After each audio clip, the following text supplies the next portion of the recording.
Hi, I want to talk a little bit about some of the unique challenges that maybe my high achieving clients are encountering in their marriage. So, a lot of times our brains just don't stop. We're thinking, doing, going constantly.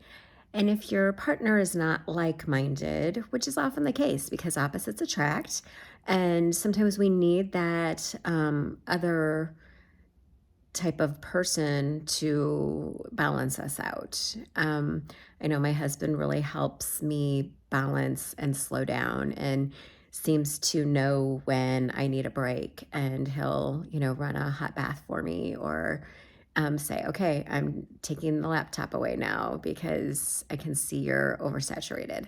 And I really appreciate that. I had a client yesterday talking about that too. She's like, how do you get your husband to help you stop when you need to stop?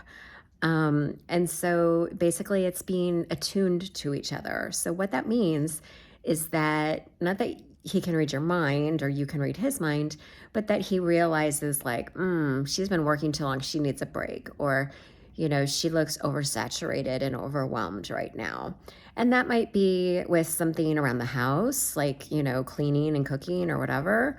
Or it might be with a work project or even a hobby that you're doing. I mean, I think that overachievers often go all in on anything, no matter what we're doing it big. It's go big or go home, right? So, like, I know I'm thinking even just of 2 weekends ago, we watched the Oppenheimer movie that is streaming now. And, I'm on my phone a vast majority of the movie Googling things because I need to know all the things. I need to know every single detail of every single character in there and how they relate to X, Y, and Z. And like I'm doing like a genogram chart like I do in therapy, to see how everyone connects and what lines up and what the relationships are. But like that's how our brains work. And so being able to have your partner understand that and accept it and respect it. And those are two of the pillars in my Caring Marriage program that I teach is really important because not everyone's going to get that. Like I have a friend who she's the chill one and her husband is the one who's like, go, go, go, work, work, work. And it's to the point where, if he wakes up in the middle of the night, 3 a.m., he just gets up and starts working. I'm not that bad, thank God. I'll read a book or listen to a podcast.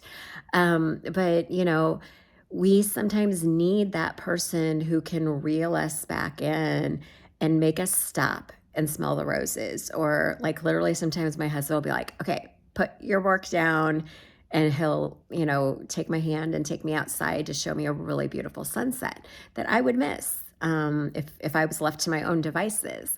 And so that's why I think sometimes it's really beautiful when opposites are brought together, that as long as we communicate and are respectful and accept each other for who they are and what they bring to the table, we can really have this very nice, complete whole, right?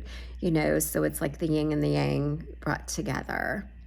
So think about that. And I'm curious, like, what are the things that maybe you either need to do for yourself to stop and get out of your head? Because this is the thing, us doers and thinkers, overachievers are often, we live in our intellect or we live in our head and we don't get into heart as much as we should.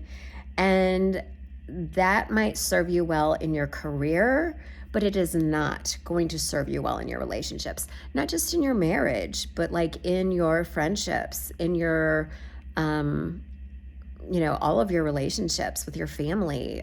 If we always stay in our head, in the intellectual, we're not going deep into that intimacy that I talk about in my program as well.